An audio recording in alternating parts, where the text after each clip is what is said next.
a band anyway, right? Well, you probably recognize that pattern that I just played as Pride and Joy, Stevie Ray Vaughan. And that's pretty much what it is. And we're going to learn how to do that thing. And as part of learning it, we'll look at the components and where that idea came from. It's a lot of fun. And you know, I remember when I heard Pride and Joy when Stevie Ray Vaughan's first record came out, it's the kind of thing that makes your head spin. You know, it's like it comes out of the speaker somewhere and you have to turn your head and say, what? What is that? You know, you can do that on the guitar? That's amazing. You know, it's so big.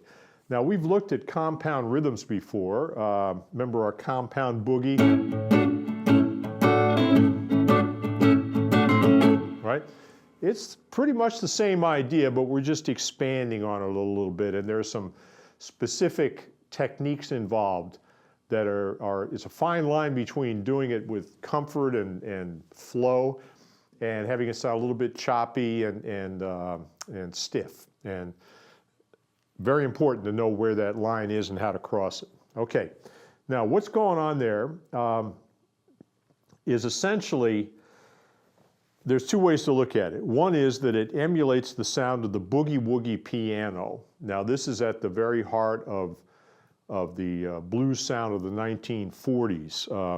Boogie woogie piano, boogie woogie is a term that, you know, you can debate what did it mean and all that. It's sort of a nonsense term, but we know what it is. And it musically speaking, it represents this piano style, which had a big, heavy left hand and then syncopations in the right hand. And you know what a good boogie woogie piano player sounds like. It's really exciting. And that left hand, the bass patterns are really the heart of the whole thing. They roll along and it just has such energy and drive. So that's what's happening on the low end of this pattern, on the bottom strings. And then on the high end, what we're doing is doing what the right hand of the piano would do in a typical sort of swing, boogie, jump blues rhythm pattern. Boom, ka-boom, ka-boom, ka-boom, ka-boom. And so the left hand plays a bass pattern, the right hand plays upbeats, and the balance of the two creates this drive. It just sounds strong and it's just a lot of fun. Now, when electric guitar came in, and blues bands started introducing the electric guitar, one of the things that happened was that aside from putting horn players out of business, the electric guitar put piano players out of business too, because it turned out that two electric guitars could pretty much duplicate what a piano was doing and then some, you know, add different kinds of flavors and whatnot. So one of the most famous practitioners of that style of guitar arranging was Jimmy Reed. And Jimmy Reed wrote some of the great classics in blues history. And he and his buddy Eddie Taylor, and sometimes a third and even a fourth guitar player, would create these arrangements that were built on bass pattern, which in Jimmy Reed's case would be a boogie pattern. And then against that boogie pattern, the second guitar would play the upbeats, and then you'd often have a third guitar that would play the fills, like the Robert Johnson.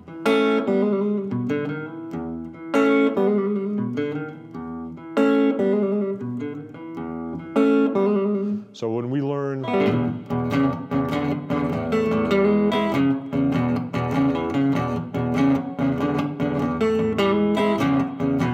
essentially playing two rhythm parts in one, which is what Robert Johnson did to everyone's amazement.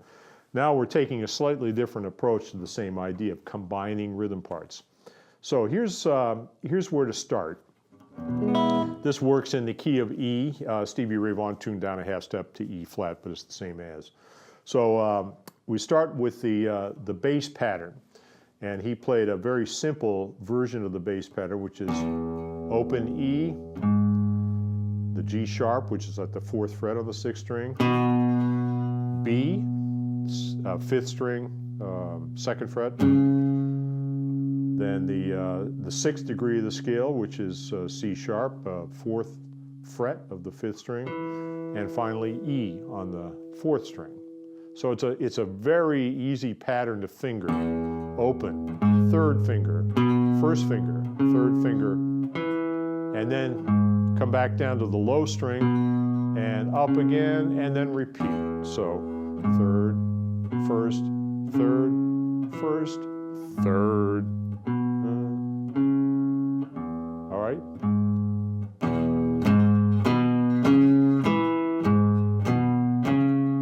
All right, now the trick is to give it the right energy, you don't pick it, you slap it. We talked about slapping technique, and this is another application of the same idea. So when I play the low E string, what I'm actually playing is, I'm playing E plus the power chord. I'm playing like it is an E power chord, just first finger on the fifth and fourth strings. And then I isolate the bass notes from there. So when I play that note on the sixth string, I'm actually slapping all the strings, and you hear the pitch, and everything else is muted. Right? So I can hit as hard as I want. I don't care what other strings I hit. The only note I hear is that. When I keep going, right? I'm playing the note on the fifth string. I'm muting the sixth string and the upper strings. Same idea with the third finger on the fifth string.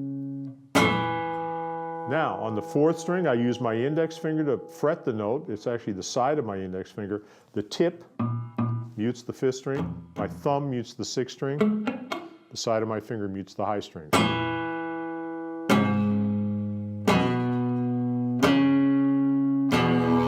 Woo!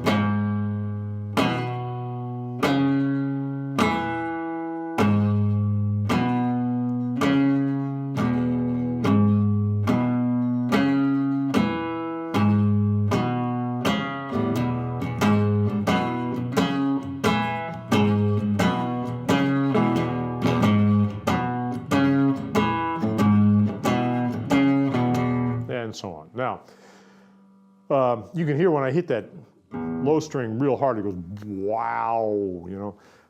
One reason that Stevie used fat strings, famously fat strings, was he tuned down a half step, and if you use normal gauge strings tuned down a half step, that'll happen, wow, they go out of tune because you slap them hard.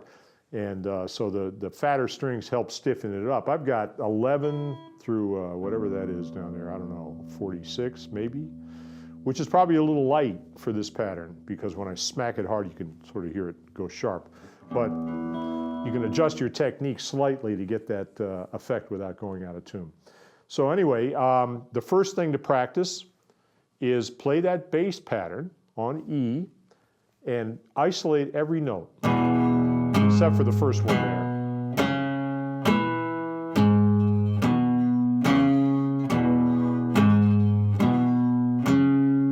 Now, when you've got that, then you can play the A pattern, which is identical, starting on the fifth string.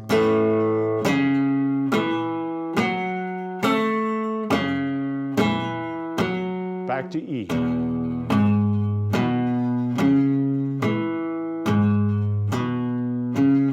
Now on the recording, Stevie plays some licks when he goes to the 5 chord. He doesn't really play the pattern.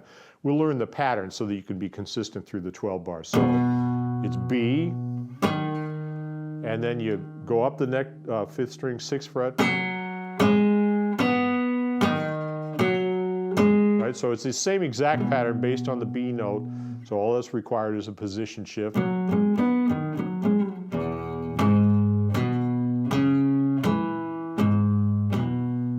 So bass pattern alone. Play along with me, at least grab the notes, and then work on that muting technique as you have some time to absorb it, okay? So playing together the bass pattern for the 12-bar blues in E. 2, 3.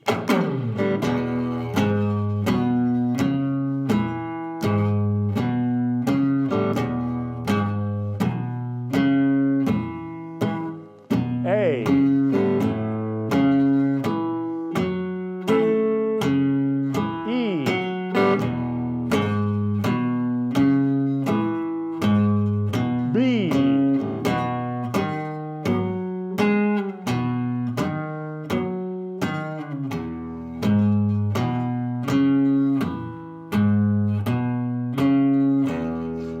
I cheated a little bit on the 5 chord there. I didn't complete the pattern. So that would be the correct version right there. Anyway, that's something you can easily work on and develop the timing for.